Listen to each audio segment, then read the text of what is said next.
శుక్లాంబరధరం విష్ణుం శశివర్ణం చతుర్భుజం ప్రసన్నవదనం ఛాయేత్ సర్వవిఘ్నోపశాంతయే.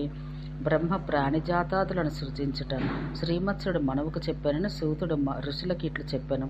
వేదతత్వవేత్తల్లో శ్రేష్ఠుడు మహాతేజుడు ఒక బ్రహ్మ విష్ణుని నాభినయందుండి ఉత్పన్నమైన ఆ హిరణ్మయ కమలమందు నిలవబడి ఉండి భుజములు పైకెత్తిన వాడై ఘోర తపం ఆశ్రయించను. అతడు తన తేజోరాశులతో గాఢంగా మండుచున్నాడేమో అన్నట్టుండెను. తన కాంతులతో చీకట్లను పోగొట్టుచుండెను. సర్వధర్మమునందును స్థిరుడై నిలిచి అతడు తన తేజ కిరణాలతో 1000 కిరణాలు గల రవివలే ప్రకాశించుచుండెను. ఇట్లు బ్రహ్మ తపమాచరిస్తుండగా అతని యందు అనుగ్రహం కలిగి నారాయణుడు తాను అవ్యయుడు, ఏ వికారం లేనివాడైనను తానిప్పుడు సృష్టి ప్రవర్తకుడు కావలనను. కావున తాను క్షీరార్ణవాన శయనించి ఉన్న పురుషోత్తమ రూపం కాక మరి వేరు రూపాలను ధరించి అతని ఎదురుకు వచ్చెను. ఆ రూపాల్లో ఒకటి మహా యశస్సాలియో మహా తేజస్సాలియో అగు యోగాచార్యుని రూపం.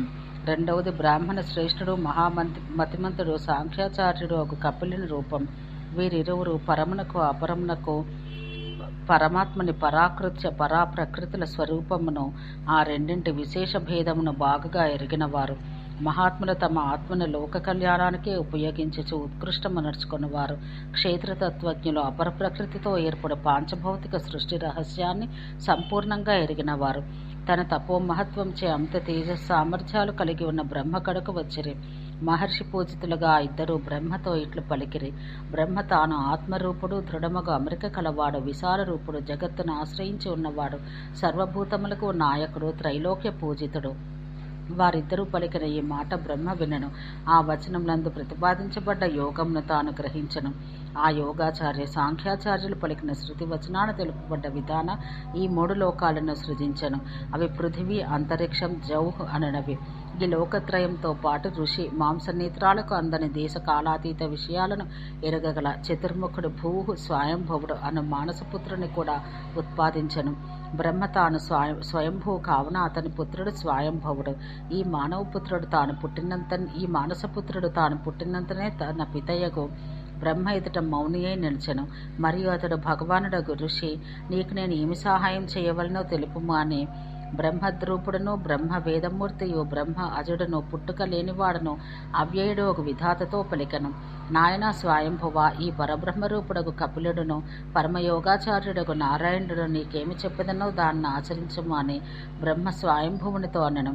అంతట బ్రహ్మ వచనం విని మరలా అతడు వారిద్దరితో, నేను మీ మాట విని దాన్ని ఆచరించదలిచి ఉన్నాను, ఏమి చేయమందరు అని కృతాంజలియే పలికను.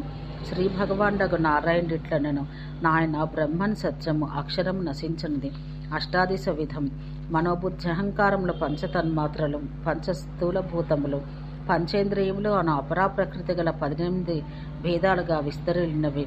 సత్యం ఋతం బుద్ధి వ్యాపారంతో ఈ తత్వం ఇట్టుదని నిశ్చిత రూపాన తెలుసుకొనబడినది. ఇట్లు మనోవాక్కాయ వ్యాపారాలతో తెలుసుకుంటా, నోటితో చెప్పుట, శరీరకానుష్ఠానంతో స్వాధీనమునర్చుకుంటాను. త్రికరణ సాధ్యతత్వం పరమాత్మతత్వం అని సారం. అగు పరమపదం సర్వోన్నత స్థానమందున్నది. ప్రణవ శబ్దానికి వాచ్యమగునది అగు వైష్ణవతత్వం ఏది కలదో దాన్ని అనుస్మరించము. అనుస్మరణం నిరంతరమైన స్మరణం అనగా ఉపాసనం అని నారాయణుడనను. ఈ మాట విని ఆ స్వయంభవుడు ఉత్తర దిశకు పోయెను. అతడచ్చటకు పోయి జ్ఞానతేజంతో బ్రహ్మత్వం అందెను.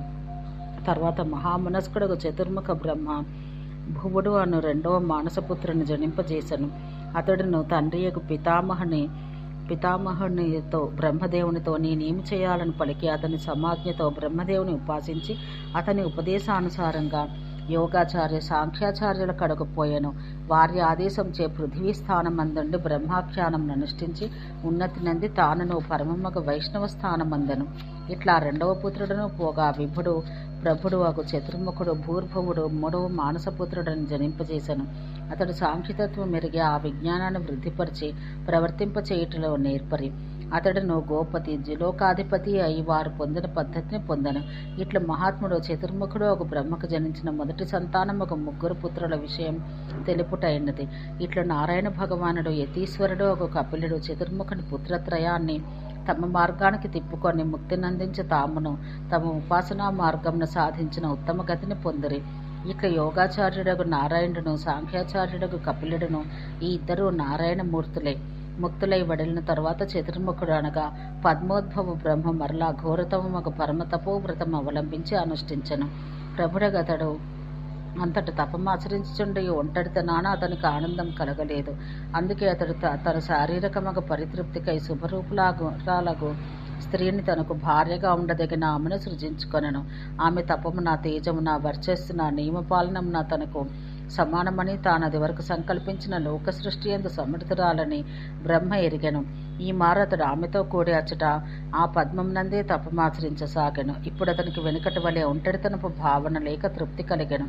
ఆమె తోడ్పాటుతోనే అతడు ప్రభుడై మున్ముందు ప్రజాపతులను సాగరాధికమున సృజించగలిగెను. ఈ గాయత్రి మూలతత్వం నుండి బ్రహ్మ తాను సృష్టిని సాగించిన విధం. అనంతరం పద్మోద్భవుడు దేవపూజితయగు త్రిపద 3 అష్టాక్షర పదములు గల గాయత్రిని ఉచ్చరించాను. అందుండి సంభూతములకు 4 వేదములను కూడా అనంతం అతడు పలికెను. అంతటా అతడు తన వంటి వారియగు సర్వ ప్రజాపతులను పుత్రులుగా సృజించను. వారి నుండే లోకాలన్నీ నిష్పన్నములయ్యను. అందులను మొదట అతడు విశ్వానికి అధిపతియగు ధర్ముడని కుమారుని సృజించను. అతడు మహాతపస్వి, సర్వమంత్రములకు హితకరుడు, పుణ్యకరుడు, పవిత్రుడు.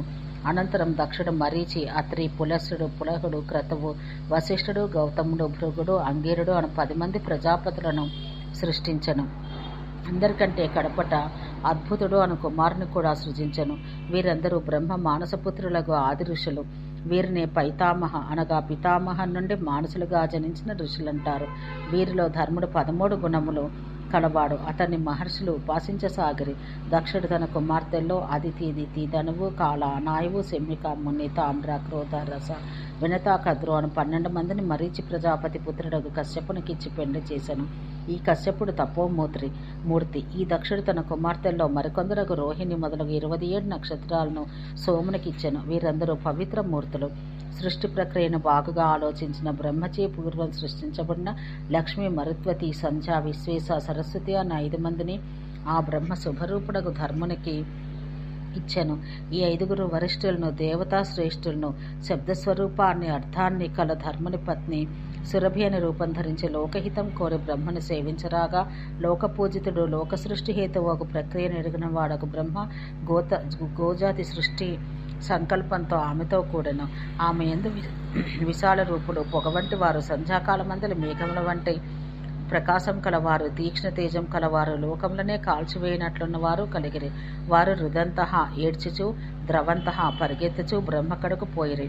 ఈ హేతువుచే వారు ఈ 2 పదములందలి ప్రథమాక్షరముల కూర్పుచే రుద్ర అనే పదంలో వ్యవహరించబడిరి. వీరు నిరుతి, శంభుడు, అపరాజితుడు, మృగవ్యాధుడు, కపర్ధికరుడు, అహిర్భుజ్ఞుడు, కపాలి, పింగళుడు, సేనాని అను 11 మంది. ఆ సురభియందే బ్రహ్మ వల్ల యజ్ఞంపై ఆధిపత్యం గల గోవులు, ఉత్తములకు మాయులు, శాశ్వత యోగ్య గల పశువులు, మేకలు, హంసలు, ఉత్తమకు అమృతం మొదలగు ఔషధులు జనించను. లక్ష్మి ధర్ముని వల్ల కాముని కనను. సాధ్య అన్న ఆమె ధర్ముని వల్లనే సాధ్యుల్ని, దేవజాతుల్ని కనను. సాధ్యుల నామాలు భవుడు, ప్రభవుడు, ఈశుడు, అసురహుడు, అరుణుడు, ఆరుని, విశ్వావసు, బాలధ్రువుడు, హవిష్యుడు, వితానుడు, విధానుడు, సమితుడు, వత్సరుడు, సర్వాసుర నాశకుడగు భూతి, సుపర్వన్ అనువారు మహాకాంతిశాలినియగు సాధ్యకు కుమారులైరి. మనస్మంతా ప్రాణుడు, నరుడు, అపానుడు, వీర్యవాను, వినిర్భయుడు, నయుడు, దంసుడు, నారాయణుడు, వృషుడు, ప్రముచుడు అని అగ్ని పురాణమందు కలదు.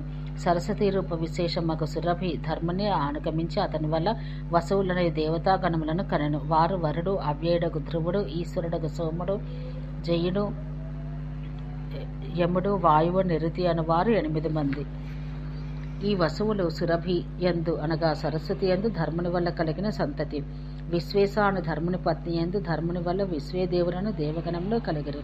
వారు మొత్తం 10 మంది. వారు మహాబాహుడగు దక్షుడు, పుష్కరస్వనుడు, చాక్షుషుడు, మనువు, మధువు, మహోరగుడు, విశ్వాంతువు, వసువు, బాలుడగు వసువు, మహాయశస్సాలయకు విష్కంభుడు, అత్యధికముగ సత్వమును ఓజస్సును కలవాడు, భాస్కరుడు వలె కాంతిమంతుడు అగు రురుడు అనువారు.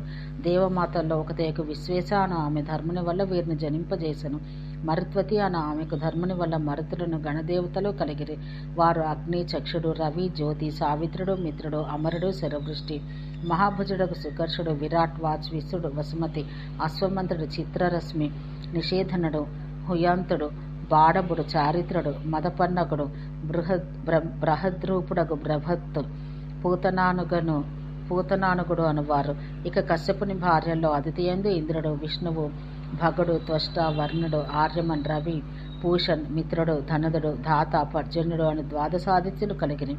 వీరిలో ఆదిత్యునికి అశ్వినుడు, నాసత్యులు అని ప్రసిద్ధి గల ఇద్దరు శ్రేష్ఠులకు సుతులు కలిగిరి. వారు తపములచే సద్గుణాలచే గొప్పవారు. స్వర్గానికి పూజలు. ధనువందు దానవులు, ద్వితీయందు దైత్యులు, కాలయందు కాలకేయులు, అసురులు, రాక్షసులు, అనాయుషయందు మహాబలురగు వ్యాధులు, సింహికయందు ప్రాణులను పట్టి బాధించు గ్రహములు, ముని అనునామయందు గంధర్వులు, తామ్రయందు అప్సరసలు, క్రోధయందు భూత పిశాచాలు, యక్ష రాక్షసులు, సురసయందు చతుష్పాత్రాపన్నులు, గోజాతులు, వినతయందు గరుడాది పక్షులు, కద్రువయందు పర్వతాలు, నాగులు కలిగిరి.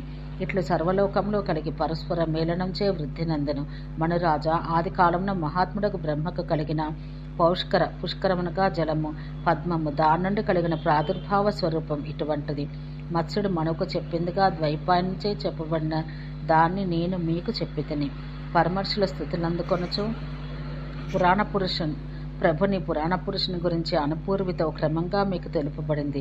అగ్ర్యం అనగా మొదటిది. ఉత్తమమగు పురాణమును వైరాగ్య దృష్టితో ఎల్లప్పుడూ విశేషించి పర్వదినాలందు విను నరుడు ఇహమున ఉత్తములకు లోకసుఖాలను పొంది పరలోకాన స్వర్గసుఖం పొందును.